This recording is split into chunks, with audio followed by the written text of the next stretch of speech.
You made a rash decision. Why? I don't know why I did. Why I really can't say why I did. You were sick of your kids? I saw it, yeah, you were sick much. of your kids and you didn't want to continue. Well, and I'm sure they had, I mean, we love, I'm sure you all love each other, but it's very hard to live under the same roof. This is the plaintiff, Marie White. She says she rented a room in the defendant's house, and when she arrived, she found out there were some sketchy people living there that she wasn't told about. She knew she didn't feel comfortable there. Now wants the defendant to return the $650 room rental she paid. That's why she's suing.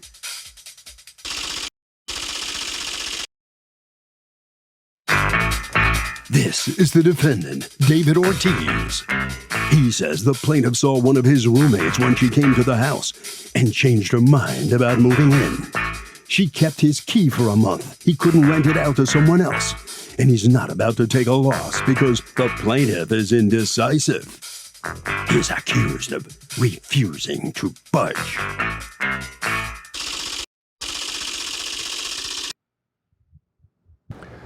All parties, please raise your right hands. What you are about to witness is real. The participants are not actors. They are actual litigants with a case pending in civil court. Both parties have agreed to drop their claims and have their cases settled here before Judge Marilyn Millian in our forum, the People's Court. The Honorable Judge Marilyn Millian, presiding. Litigants have been sworn, Your Honor. Thank you, Douglas. You're welcome. All right, Ms. White, you are suing Mr. Ortiz, your would-be landlord, for $650 of a refund because, according to you, you decided not to move in. Talk to me. How did you find his apartment and why were you moving to his apartment? I recently moved to the Florida area, and I was living with my kids, but I decided I wanted to get me my own place. So I was looking in Craigslist, and I found David Ortiz. When I went and looked at the house looked fine, but it was kind of dusty. I did meet a roommate, and I think I kind of made a rash decision. It was on April the 1st, Easter weekend, and I still had not gotten my clothes and stuff from my home in Texas. Okay, so hold on. So you made a rash decision. Why? I don't know why I did. Why I really can't say why I did. You were sick of your kids? Yeah, you were sick of your kids and you didn't want to continue. Well, and I'm sure they had, I mean, we love, I'm sure you all love each other, but it's very hard to live under the same roof. All right, so, and according to you, there were some Thomas Kincaid pictures and you like Thomas Kincaid. I am a Thomas Kincaid fan, and I saw him. I felt okay. I knew. So, how much did you hand over? You were renting a room, right? Yes, ma'am. Okay. $850. Okay, so and of that $850, just to be clear, how much of it was rent? $200 was a non-refundable deposit, and $650 was for rent. All right. So now, what happens in April? Do you move in? No, I didn't. I left, went to Texas Easter weekend. I came back that Sunday. And as I was doing my moving, I was thinking this wouldn't be a good idea. When did you decide it wouldn't be a good idea? It was the first, second, third, about the third or the fourth. So are you testifying that 2 days after handing the money, you changed your mind? Yes, ma'am. Okay. So that Monday. Tell me just a second. How did you change your mind? Did you talk to him in person? Did you send him a text? Did you send him an email? No, I went by and took him his key back. I gave the key to a roommate, but I couldn't catch up with David. Okay. I couldn't catch David. So who did you give the key to? The roommate that had the room that was right next to the room I was supposed to have. Why couldn't you get in touch with David? Didn't you have a phone number for him? He didn't answer the phone, and he wasn't there. And so I sent a certified letter. So you sent him a certified letter when? A week later. Okay. Because when I took the key back, I gave him time to contact me. Did you ever sign a lease? Did. No, ma'am. Okay. Mr. Ortiz, let me hear from you. All right. So I actually didn't hear about her not wanting the place for 3 weeks, and I heard it from my roommate. Okay. Can I just ask, I'm kind of confused. Are you living in that house? Yes, I am. Oh, so you noticed that she wasn't in there, right? It wasn't like a big surprise. I did. She actually told me that she was going to go to Texas. I think she was selling a house. She'd be back. She said she'll probably be back in the third week of the month. So after I said, that's fine. I didn't rent the place because she actually rented it. I mean, that was the whole idea for her to rent the place. So as far as I'm concerned, that was her place and she had the key. I didn't hear about her not wanting the place literally from her till the 3rd. Okay, but when did you hear? I'm just curious. When did you hear the following month? Hold on. When did you hear from the roommate? Hey, the lady left the key. It was 3 weeks. She said she brought the key. She came in and said something to him, and he told her to see me. You know, he's not the person to talk to. Right, but did she leave him the key? She left him the key. Okay, and he gave you the key. Okay, so he gave you the key the same day, but you're saying that wasn't 2 days later or 7 days later. No. It was 3 weeks later. Okay, and then that is correct. You don't hear from her until May 3rd, and what does she tell you on May 3rd? She said she wanted her money back, and I said, no, you're renting the place, so that's fine. You're not going to be living here. That's good, too. Then she said she's going to take him to court, and I said, okay, that's fine. Now, Ms. Wyke, can you prove... Yes, I'm just curious, can you prove when it is that you notified him that you didn't want the place? Yes, because you first said 2 days later, then you said 7 days later. When is it?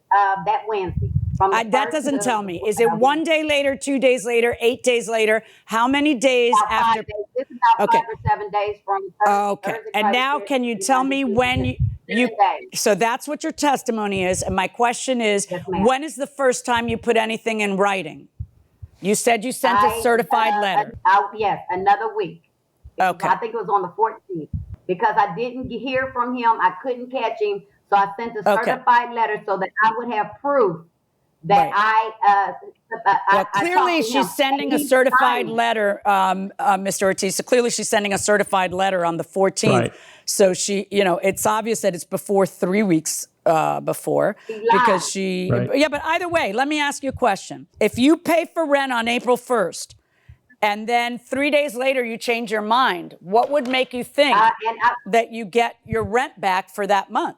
Because the $200 was the fee that I felt that I should have paid. Right, but you already paid. April 1st already came and went. He can't get somebody for the month of April. April 1st already came and went. So why would you get your money back for April? Because when me and him was talking about the contract, he said he would give me time to make up my mind because I did rush into that. Now and here's a different thing. Okay, let me explain something to you. When he is looking for a tenant, he is not looking for the tenant he has to give money back to. He's looking for the tenant he wouldn't have to give money back to. So I don't think he's sitting around saying, oh, I know you're rushed, darling. Whatever you do after you give me this money and you pay for rent April 1st through April 30th, I'll just give you your money back. I won't pay bills with it. So you just take your sweet time in deciding whether you want to live here, even though rent has started ticking and the clock has started. That's not what the guy who's renting rooms in his house is doing. The guy renting rooms in his house needs the money. And that guy probably doesn't want to give you an out and probably never told you that you had an out. But now you're going to have to be proving to me that he said you can change your mind, because that's not normal. Normal is this. If you don't have a signed lease, then by default, by operation of law, it becomes, under the eyes of the state of Florida, a month-to-month tenancy, which has certain requirements for the tenant and for the landlord. Either of you can pull out the rug from the other one, but you've got to give 30 days notice. Yes. Okay, or 15 days notice. In your state, it happens to be 15 days notice. So if on April 15th or April 14th, you tell him that you don't want to rent for May, then you're good for May. You're not going to be obligated to pay May. So you handled it beautifully to be able to get out of paying May on a month-to-month tenancy. But you're here in court saying, I know I took possession. Whether you physically took possession makes no difference. You were handed a key and it's yours and you paid. And 3 days later, or whether it's 3 days, 3 minutes, 3 hours, or 3 weeks, like he's trying to say, kind of doesn't make a difference. It's yours for April. You don't get the money back for April. You don't get to change your mind. Out of curiosity, where are you living now? I'm in Florida. I bought a house. Good for you. You bought a house? Security. You bought, just a second. Yes, you ma'am. bought a house. Oh, maybe that's why she changed her mind. But when did you buy the house? May 24th. Right. So what happened is you decided not to rent it. What? By the way, why did you decide not to rent it? The truth is because the young lady that I met, I felt she was on drugs. He said she was there to clean the house. The house wasn't clean. And I just didn't feel like it would be a safe place for me. I think that the reason you changed your mind is because you bought a house. Because I just heard that you bought a house a few weeks later. But let's say this is the reason you changed your mind, the one you just gave me.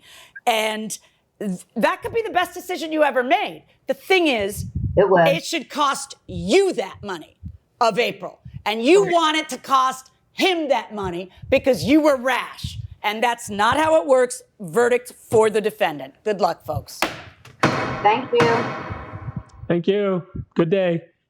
So the plaintiff loses her case. The defendant prevails. Ms. Wyke, let me ask you, what are you thinking right now? You learned a lesson from the judge about renting, didn't you? You know what? He came in there. He did lie about the time frame, and you seen that. But that's okay, because you know what? There's going to be no good come from him. He's going to have bad luck with that. I wish him the best. You think he's going to have bad luck? Really? Why? Yes, he is, because he lied. Mr. Ortiz, you okay with this, Mr. Ortiz? I'm sure you're satisfied. I'm very you're happy, happy, right? Yes. Yes. Okay, good for you. Congratulations. Doug, I got to say, especially when you rent a room in somebody's house or apartment, you've got to ask specific questions about who else may have rented a room there. If you know you have eyes wide open, as the plaintiff did in this case, you're simply out of luck. Ask questions beforehand. Have either one of you made a ruling and after the case decided you made the wrong ruling? Only just about every time I make a ruling. You always, I think, not always, you often walk away with a little bit of self-doubt about whether you got it exactly right on the liability issue or exactly right on the damages issue. So I think that that's one of the great things about being a judge is that after the fact, you might have a chance to make it right still. You usually do. And I remember a case in particular a few years ago where I had to make a decision whether to designate someone a sexual predator under Florida law based on the offense. And I ruled one way in the courtroom, and I slept on it for a couple of days, and I came back and I changed my ruling later, and I think I got it right in the end. Yeah, that is kind of the nice thing. You have do-overs, automatic do-overs when you're a judge, pretty much. Right. I mean, there's some things you can't do over, like a ruling during a trial, and there's a jury. If you blew it, you sometimes blew you're it. under the gun, exactly. Right. Or if you're in the civil realm, you're trying to make a decision about, and I've had this come up, there's an election on Friday, and on Thursday you've got an emergency motion to enjoin the election or to do something that's just going to totally toss the thing upside down. Or I also had one where there was a prize fight, a title fight that was about to go on a boxing match, and one of the parties was asking me to stop the fight from going forward. Yeah, I remember as a that. manager of one of the two fighters. Right. So I ended up not enjoining the fight. I let the fight go forward. I think it was the right decision. These are the plaintiffs, Vladimir and Serafima Lunin. Serafima says they bought a pool motor from Amazon, and they hired the defendant to install it. The guy installed the thing in 90 minutes. He rushed the job, and the thing's crooked and leaks. The guy ruined their whole summer, and they're here suing him for the $700 they paid him.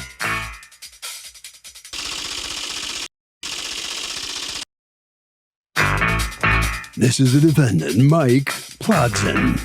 He says the plaintiff's pool is 40 years old, and so are the pipes. He told them he couldn't move the pipes to accommodate their new motor. He did the job and left. Now they want him to come back and move the pipes for free, so the motor doesn't look crooked? Sorry. He doesn't work for anybody for free. He's accused of being crooked.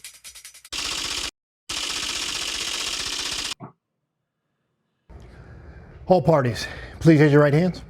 Welcome back to the People's Court. Next case on the docket, the plaintiffs hired the defendant to do work on their swimming pool. Says he did a terrible job. There were pipes that were crooked. They want a refund. But the defendant says the plaintiff's pool is 40 years old, for crying out loud. They didn't want to pay for the pipes to be moved, and he did a good job getting their pool running, and he owes nothing. It's the case of everybody in the pool. Thank you, Douglas. You're welcome. Okay, Mr. and Mrs. Lunin, you're suing water mechanics represented here by Mr. Plotzian, the owner, and the person who actually did the work for the $700 you paid him to do the work, because according to you, the work was shoddy. Talk to me. Who wants to tell me what happened? Okay, so this what happened.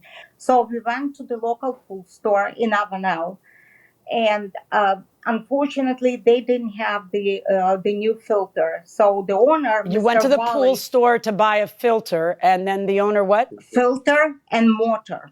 Okay. The owner said they don't have the filter, and he recommended me to go on Amazon and buy the filter from Amazon. Okay. So that's what we did. And then we went to the store back and bought the motor from the store. Okay. I asked the owner if he knows somebody who can install it. And he goes, yes, I have a guy that works for us. He gives me this gentleman's number. And he goes, call him and he will come. So you and call him install it. and he comes and he installs a pool filter and a motor? And the motor. Okay. And you pay him after he's done $700, which was the quoted price. And then what happens? No, it wasn't the quoted price. Oh, what was the store quoted owner price? He says it's going to cost $500 and plus the material. Okay, so I agree. So when he finished the job, he said $750. I said, we were not talking about this. He goes, if you're going to pay me cash, we'll go for $700.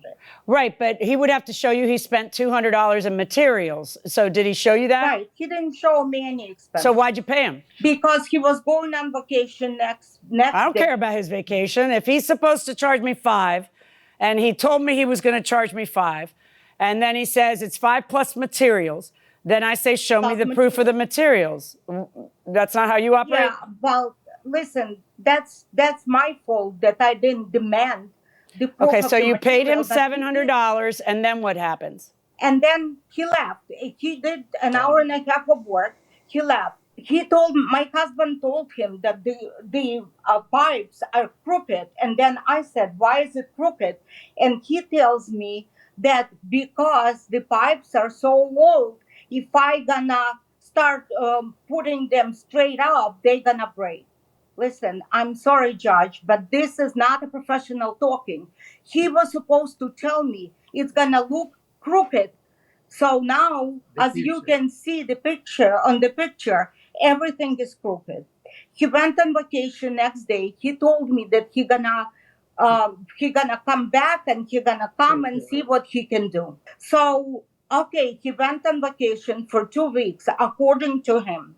So I waited for 2 weeks and I started sending him text messages. I sent him over 100 messages. He promised me to come and see what's wrong 25 times. Let's look at the picture and explain to me what you're saying is that the white pipes are slanted. Leaning, right.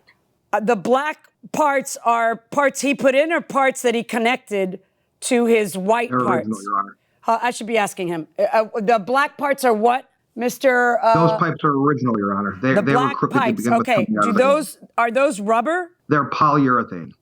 All right. Do they bend? They do not. They slightly, but there is fittings connected to them, and if you try to bend them, you can break those fittings underground. They which I don't did like explain how before they I don't did. like that the pipes are slanted.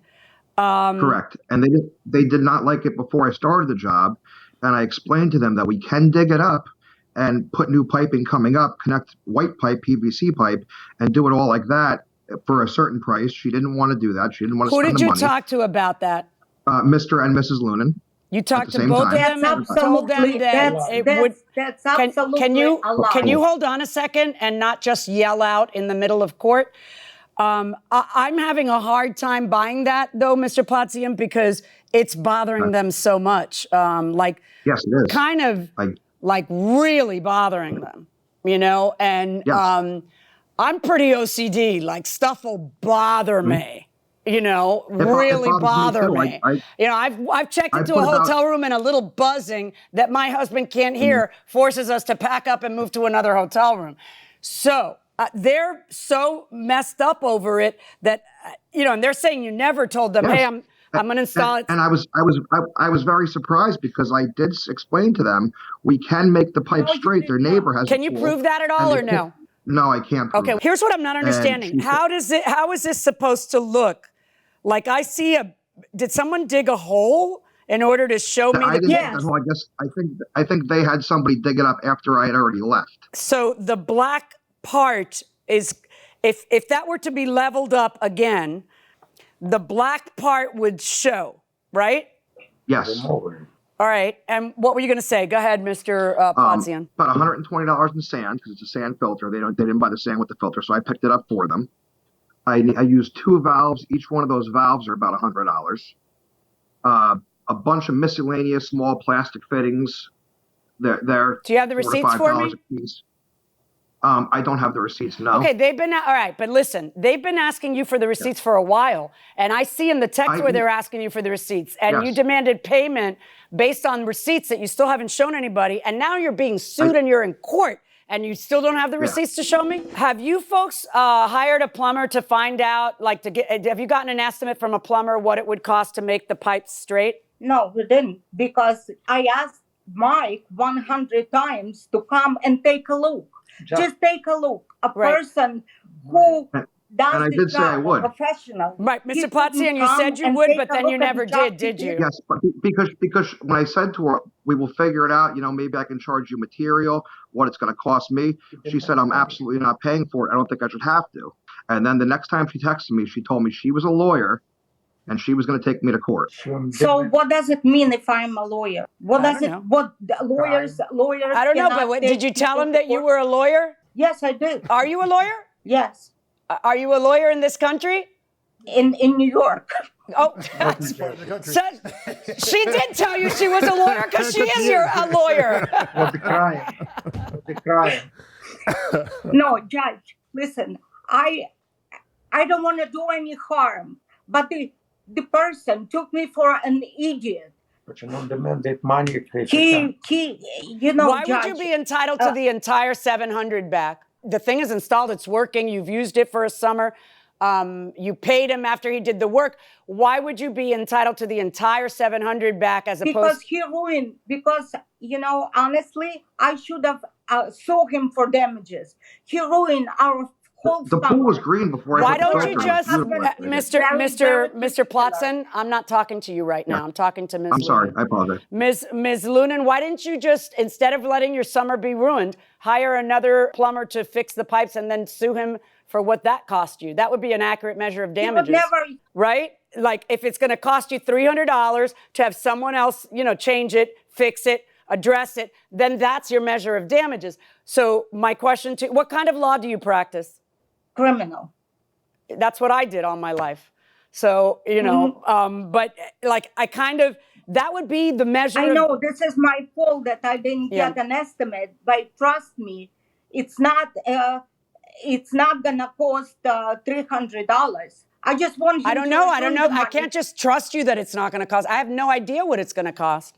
I'm going to order a portion I am going to order a portion of this be returned to you. I'm ordering $400, Mr. Plazian, for you to return that. I don't think that's a professional-looking job. I believe that I also don't believe you when you say I told them it'd be all slanty and they said fine. I don't want to bother to pay. I'm not buying any of that. $400 verdict for the plaintiffs. Mike, this is not right, and you took me for an idiot. Well, the argument continues there between the litigants. Obviously, Mr. Plodzen's not happy. The Lunans aren't that thrilled either. But, Mr. Plodzen, let me ask you, how do you respond? The judges said you got to give back $400. Well, she's a judge, not a plumber, and I don't think she understands exactly what I was saying, but there's nothing I can argue about. Would you agree the job doesn't really look that great because everything is kind of... Yes, but it didn't look great to begin with, and I did what I was asked to do. All right. Well, unfortunately, the judge has found for the plaintiffs, and it's costing you $400. Mr. and Ms. Lunan, let me ask you, how do you feel about it now? You're going to get $400, the judge says. You okay with that? I feel terrible. Yeah. Because I should have get the money that I suffered the whole summer looking at this lousy job. They're very upset. You won the lawsuit, but you're not happy. I'm sorry about that. They are getting $400 though. They sued for $700, so they're getting $400. Not bad. I got to say the plaintiffs are lucky that they're in small claims court because the judge can do rough justice here. in courts with more jurisdiction, with more money on the line, they are not going to eyeball and estimate what the damage for repair would cost. So the plaintiffs are lucky they got what they got. Judge John, how was it being the only male in a house of females, and what's the worst thing about it, and what's the best thing about it? Let's see the advantages of it. No, I can't really think of any. I'm sure there's a few. Well, for example, at least 2 or 3 times a week, I hear a really loud voice yelling out, "Who took my," just like that, because nobody ever steals my clothes in the house, because they just don't have any interest in my products, clothes. or my hairbrush, or my shampoo, None of that or stuff. my... None of that stuff. Yeah, it drives me crazy. But it's usually you that's yelling. That's right. Too, going, "Who stole my," walking out under the landing of the stairs yelling, trying to figure out who took your stuff. Everyone come out to the landing right now, and everybody has to come out of their bedrooms. Right. But you know, three daughters, a female dog, and a wife who's got a very deep voice. Sometimes people call on the phone, they're really not sure. Right? Marilyn, have you ever been mistaken for a man? No, have you? That was just a layup. That's just like low-lying fruit. No, have you? I'll get you for that. This is the plaintiff, Maxine Taylor. Tanya Isaac Taylor is here representing her 90-year-old mother and says the defendant did a jerry curl on her hair and did a horrible job. The woman doesn't have the ability to fix it, and she's here suing for the $1,575 the defendant refuses to refund her.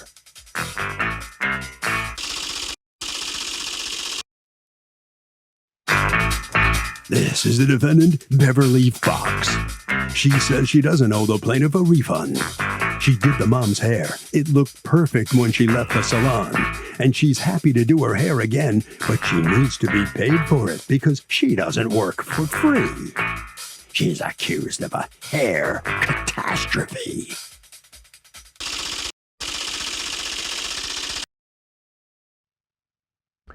All parties, please raise your right hands. Welcome back to the People's Court. Next case on the docket, the plaintiff went to the defendant to get a jerry curl from the so-called defendant, who was a professional hairdresser, says did a terrible job and wants her money back.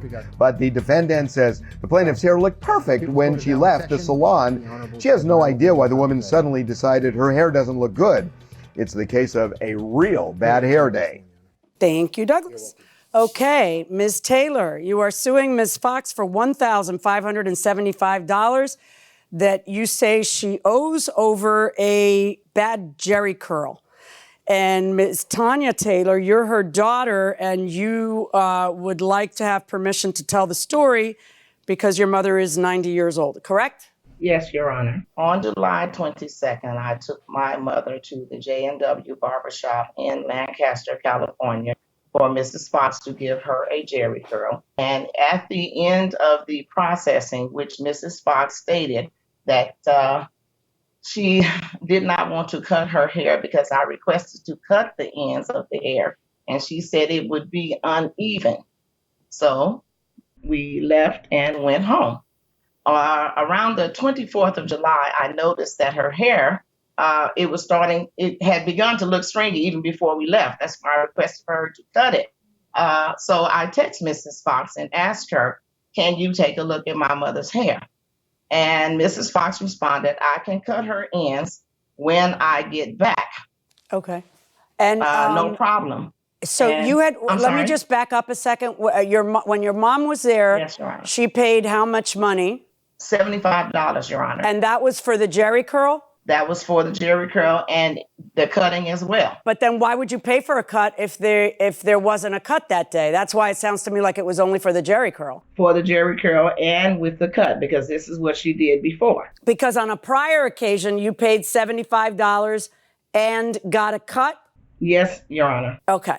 So now you call her, you text her that you want to bring your mom in because it's looking stringy, and what does she say? Basically, she can cut her hair when she gets back and it's no problem.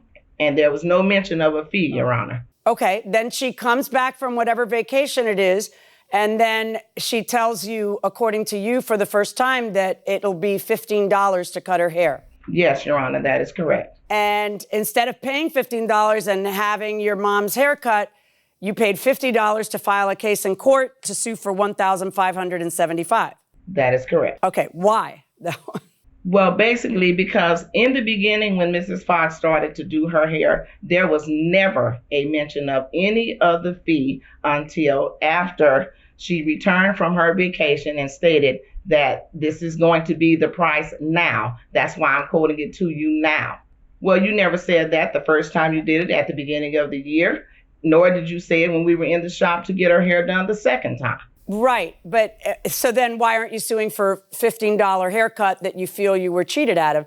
Instead of suing for $15, you're suing for $1,575. How does a $15 case become $1,575? Because my mother suffered through waiting for her, and she basically would not even respond. I texted this woman 3 times. Okay, Ms. Fox, let's go to you. What's going on here? She came to the shop on that day, July 22nd, an hour and a half late. That means her time was running into my next client's time. Okay, I did the process. I did her jerry curl. Everything was fine. Tanya stayed there the whole time. So at the end of the process, she said her ends need to be cut. I can just clip those ends. I said, no, you just can't clip them like that. You're going to make it uneven. So she left the shop. So I'm not sure what you're saying, that you ran out of time to do a haircut? No, I didn't run out of time. She was running into my next client. Right, no, I meant an hour and a half late. I don't mean it's your fault you ran out of time. I mean, are you saying that because they were late, you ran out of time and otherwise you would have given her a haircut? Maybe so, but I still would have charged her this time the $15. Why does she think that haircuts are free? If the jerry curl is $70, okay, but according to her, you gave her a free haircut one time or something. What happened there? At the very beginning, I said, I'll go ahead and do it this time because I wanted them to be a repeated client. So I went on ahead and clipped the ends without charging them that time. So the next time she came to get her jerry curl done, nothing was wrong. She left the shop. Now, this is the third time that I did it on July 22nd. By this time, her ends need to be clipped again. So yes, she did text me while I was on vacation, and I did respond to her and say, I will take care of it when I get off vacation. And we were going back and forth with the text messages. I said, it's going to be $15 to cut her ends, and by now she needs a shampoo, which is $25. That's an old jerry curl. That's old. Those are from the very first one. Okay, but this is a picture attached to this text that says the new growth looks unprocessed, to which you answer, I can cut her ends when I get back, no problem. And July 29, what dates can we come back from mom's hair? And you say you're on vacation. That does look like the last time. In any event, just answer something for me. How much do you charge for a jerry curl? I charge $75 and up. But Tanya kept bullying me. She kept trying to bully me. We'll just talk about it, when I come in. No, we're not going to talk about it when you come in. We're going to talk about it over the phone now or the text message. That's why I told, I'm just going to, by this time we calling each other, talking to each other over the phone. I'll just be at your shop tomorrow. And so she goes to the shop, and what happens? She came in and she just stared at me. And I said, hi, Tanya. And then she mumbled, hi. And then she goes back out and she gets her mother. And they come in the shop and they sit there for about a good 40 minutes. And I'm working on another client, and the shop is full of clients and operators. So when she seen me just about finished with my next client, she goes, Beverly, can I talk to you for a minute? And I said, no. And then she was like, well, I'll sit here and I'll talk to you. And then she started rambling off about her mother wasn't pleased and she ain't pleased and you said this, and she was just rumbling off on a bunch of stuff. And she asked me for my license number, and I told her no again. And she kept going, and she was getting louder and louder and louder. So by this time, the owner of the shop came in the front, and he talks to her, and he asks her to leave. All righty. I think I've got it. So, Ms. Taylor, did you, in fact, actually pay $50 to file this case over $15? Yes. Really? Why? Because it's not about the $15, it's about the principal? It's about the principle, exactly. I love May small I say claims. something, Your Honor? I just love small May I say claims something, Your because it Honor? is never about the money. And It is always Right, about I the would have principle. something, Your I Honor. love it. Yes, I live Your for the Honor. moment. Tanya Taylor, go ahead. Your Honor, when she was stating that she did her hair, and if you notice, when she gave her testimony, she said she fixed it. And this was the third time. And she is correct, because when she did it the first time, I had to bring her back and she completely redid the process. So she is leaving that out. Ms. Taylor, what am I supposed to glean from that? Because you obviously brought your mother back 2 more times after that. So it didn't bother you. But, you know, she doesn't work for free. And just because she threw in a haircut one time doesn't mean that she has to throw it in all the time. Do you have any evidence that a jerry curl costs less than $75? Well, I don't have evidence per se from other stylists, but generally when you give a style to a senior, I have talked to other stylists from different stylists from LA to Lancaster, and they would charge her $55, and her fee is her fee of $75, but that included all the processing of the style. Sure, all the processing of the style. That's not a haircut, though. That's separate. You're talking to somebody who gets their hair done all the time. You pay for each service. So you have to pay the $15 for a haircut. You have no evidence that it was included in the $75. Well, Your Honor, she stated in her text that basically it would be no problem to cut her hair. Of course it's no problem. You just got to pay the $15. That doesn't mean it's free. But she didn't say that, Your Honor, in the beginning. She said that when she returned from her Ms. vacation. Taylor, I am ruling in favor of Ms. Fox in this case. Good luck. So these cases are interesting because it really has to do with whether a hairdresser did a professional job. If you think that your hairdresser didn't, the key is taking photos immediately. And if it's okay the first day and then starts to unravel, take photos as soon as you see the problem. The longer you wait, the more it's going to look like it's on you and not on the hairdresser. Which one of you asked the other on a date first? It was me who asked you on a date first, right? That's the way I remember it. Wait, you're asking me? Are you answering the question, or are you asking me? Look, we were introduced at this bar called Firehouse 4 by our friend Dan Gelber, our mutual friend, who's now the mayor of Miami Beach, right? Yeah, he kind of takes credit for it, but it was more like this. Dan, introduce me to that guy. Dan, what? Oh, Marilyn John, and they walked off. And then I got around to asking you out a couple months later. Is that about right? Yeah, that sounds right. That's where I remember that. But I also remember that people kept sending me messages, and I kept saying, "Why doesn't he just ask me out?" Well, it was like fourth grade. Right, yeah, it was. It was like fourth grade.